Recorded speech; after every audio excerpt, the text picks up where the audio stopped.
It is a new approach to crack a case. Michigan State Police are teaming up with college students to help solve crimes that date back decades. It's a move detectives say is shedding some new light on crimes that are cold. Here's this week's Case Files. Old records plus a lack of witnesses and technology. These are just some of the challenges you face when trying to crack a cold case. Detective Sergeant Larry Rothman oversees the cold case unit for Michigan State Police's 1st District. The unit was created in 2020, right before the pandemic.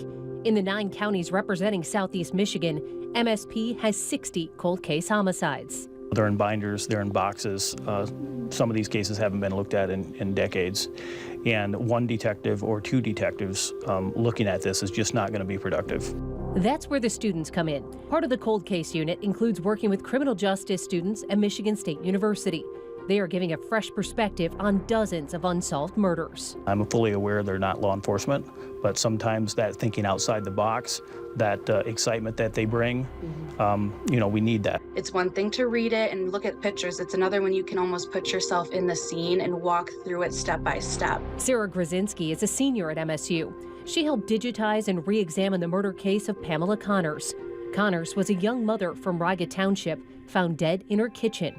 The crime happened in Lenawee County in 1979, and to this day is unsolved. After visiting the area where that crime occurred, students discovered an oversight.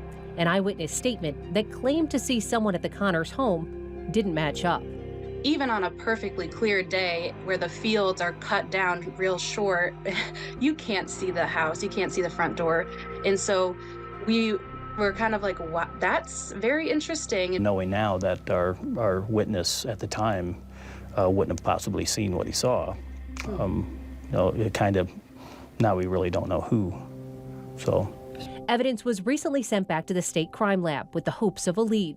We'll utilize whatever technology that's out there. There's no doubt about that. And there's some good things that are happening.